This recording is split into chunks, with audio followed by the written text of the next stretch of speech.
Welcome to Din's Talk, the space where soul wisdom meets bold action. I'm Mia Dins, your host, here to ignite your fire, help you claim your power, and guide you to take unstoppable steps towards your dream. Every episode is designed to awaken your purpose, fuel your passion, and spark transformation in your life. It's time to step into your truth and never stop. Let's dive in.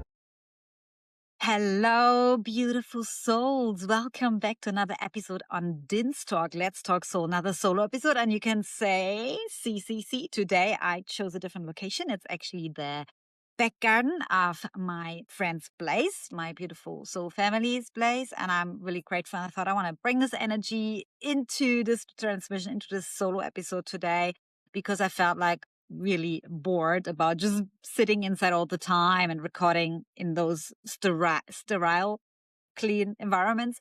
River, so it's just a beautiful, beautiful energy, and I hope I can bring that energy to you guys. I wanted to talk about something today that is one of my favorite topics to talk about the body, about the quantum embodiment and what it actually means. I know it's such a fancy word, but it was a download over a year ago for me that this is my program, one of my focus programs, how I can actually help people. And I call it quantum embodiment because for me, everything 80% is energy. I mean, everything is energy, 100%, but the focus, how I work in that space is 80% is quantum energy field and all the blocks and everything that is stored in there. And 20% is the 20% that we put into the practice, into the physical focused approach. There's no diluted stuff and it's very efficient as well. Because this is how I approach my own life. This is how I live my day-to-day life as well. And it took me a long time to actually understand that and to realize that. And only recently, to be honest, I really realized this is how I live my whole life, actually, where I focus 80% on the quantum, everything that I can do on the energetic field, and 20% is the practical stuff. Bring it back to the three and embody it, of course. And embodiment is, of course, 100%. You do embody it in every way, every shape or form.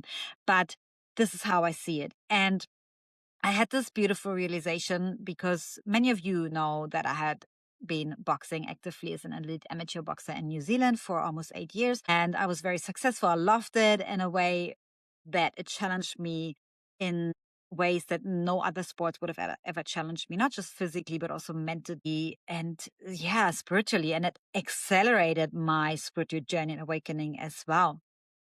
And I will forever love it. And there was a time I could have never imagined being without it. I'd be like, okay, of course, there's someday a time coming when I step back from being active and competing and things like that, of course.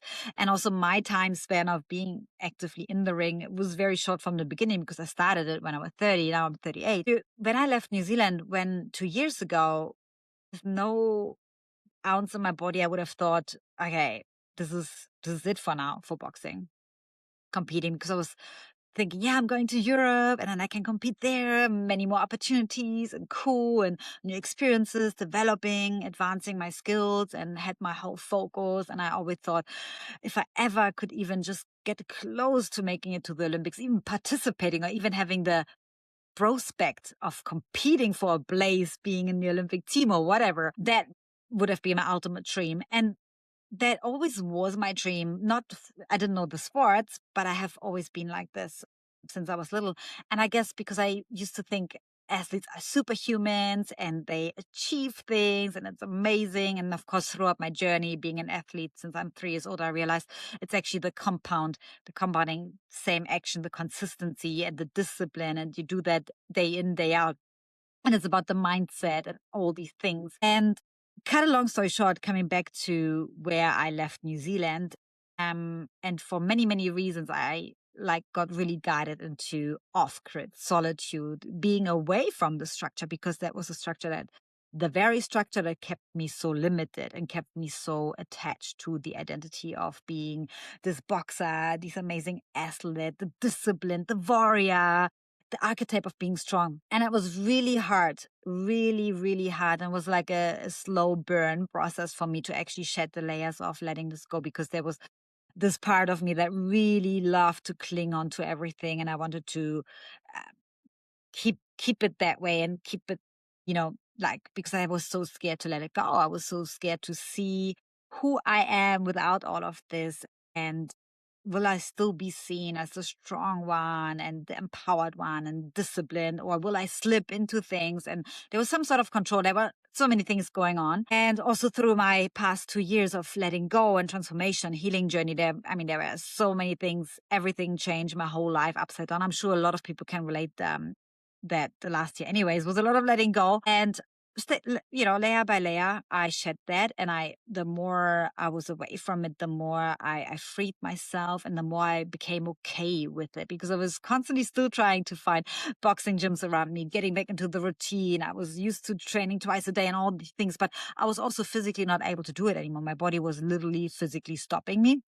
I was exhausted, burnout. My period was trying to come back, a normal female cycle, which I didn't have for many, many years. And lots of shedding, lots of healing. And I would have never been able to keep going the old way, how I was doing it before.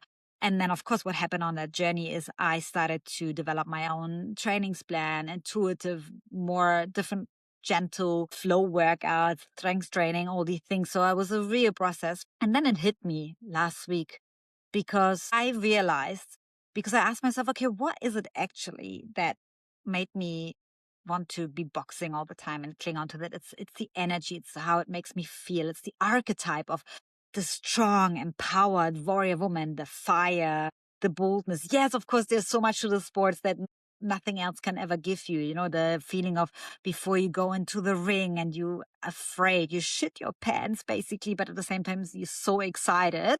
And it's this love-hate relationship. It's this, the duality that happens in that space. And it's very much duality of life too. And I realized that you don't have to be in the ring. You don't have to be a world stage athlete. You don't have to be an Olympian athlete in order to be one, to embody the archetype, because everything I've done ever since is something an athlete did. I would have my workout routine. I would have the discipline to do that. I would look at what I eat and nourish my body, make sure I get enough sleep and rest and tune in, work on my mental mindset, be focused, have my daily routine and stick to it.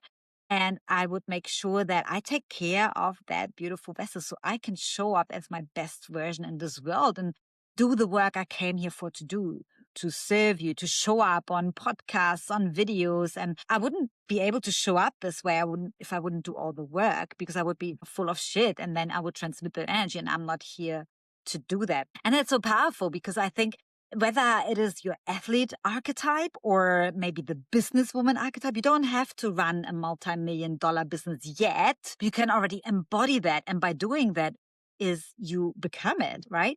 Because if you, for example, want to be a multi-millionaire, want to be your own businesswoman, for example, or man, you can look at the people who are already having that and copy what they are doing and actually do it. And it doesn't matter if you're in your 9-to-5 job or if you don't have a job or whatever it is, whatever situation you're in right now, you can already embody that archetype. And that is the most powerful thing you can do, because embodiment is everything. You can do everything in theory, but if you don't bring it into the body, if you don't embody it on every single level, like physically, emotionally, mentally, spiritually, energetically, all these parts, then this is not going to happen. And this is what I'm trying to talk here. It's about the quantum. I like the word quantum also in a sense, not because it is the quantum field and the energetic field, but also I feel like because quantum is such a vast expression, because quantum is the infinity. Quantum is like the overall, the all togetherness. It's like we're all one. It's one in the quantum field. Every timeline, every potential version of you, everything is there. And that's why I love this word. And that's why I chose it. So it brings it back together into this whole like one. This is what we're doing here, this embodiment in the quantum. And you bring it from the quantum into the here now. You're not trying to go from here into the there, into the quantum, right? It's the opposite. It's the other way around. But it all starts in the quantum, if that makes sense. And that was so empowering, because then this is true motivation. It comes from your inside. It's not about anymore for me to get a title, to make it into the Olympic team or the high performance squad or whatever it is. It is truly about embodying this archetype and really doing it from a place of, because I really love doing it. I really love to embrace this energy, and that is my signature. And this is a game changer. If you start it that way, then everything else will come. And it's not about that if it comes into fruition as such, it doesn't really matter, because I will keep doing it. And that was the biggest test for me, because honestly, guys, I could have easily slipped off and be like, I stopped training, which is something I innately can't do, but I still do boxing. I don't do any sparring, not much. If there's a little bit of an opportunity, for sure, but it's more about I just do everything else that I can do, and it's just so much fun, and it makes me feel good, and I bring this energy. And that's the power. And that really helped me to shift and change, because only because I'm not in a boxing club or I compete doesn't mean I can't embody that archetype. And I wanted to bring this message forth because I think it's very important. And as I said, you can transfer it to anything in your life, any area, anything that you want to have as an archetype, and you want to embody that energy. And that's so powerful, because it changed everything for me. And this is basically in this little short episode that I wanted to share, and that I find it extremely powerful, guys. So what I suggest you to do is, if there's anything you would like to embody, but the external held you back because you thought, I'm not having this right now, I can't do this, or for whatever reason, literally look at someone who's already doing it and copy what they are doing, and do it for fun. Because also then you will figure out, is it truly that what you want, or is it just something that looks good on the outside, but are you willing to do all the things that it takes to do that? For example, for me, it's not about the boxing and the discipline and the training, even though that is very hard too. But what I cannot do anymore is living in one country, being at one gym the whole year around, and doing the same thing every day, 6 days a week. Like, this is something I can't do right now. This is not in alignment anymore with my soul mission. And I had to really be radically honest about that with myself. And that was a big thing, a big, big, big, big thing. If you would have asked me that a year ago, I would have said no. I mean, 2 years ago, for sure, I knew 100% no. A year ago, I would have already been like, probably not clear, confused, trying to cover it up and saying, but. And now, this is where I'm at. Of course, there's an option. Maybe there's an opportunity how I can train and do the boxing and compete, but in a way that will align with my lifestyle. So I'm not sure, but this is not for me to figure out. All I have to do is to embody the archetype, because I love it so much. And that's the most important part. So guys, let me know how that episode lands for you. It was just something I wanted to share, something from my personal experience where I'm at right now. And I believe that this may activate something within you. If you have any questions, pop them in the comments below. I'm always happy to hear from you guys. And if there's anything you want me to talk about more, go deeper into it, let me know as well. I would love that. I'm here for you, showing up. And let it activate you. And until next time. Mwah. Thank you for tuning in to Din's Talk. I hope today's conversation sparked something within you. Remember, you have the power to align with your soul, take bold action, and live a life fueled by passion. Don't forget to subscribe, share with others, and leave a comment if this episode resonated with you. And as always, do it, never stop. Until next time, keep claiming your fire and your power.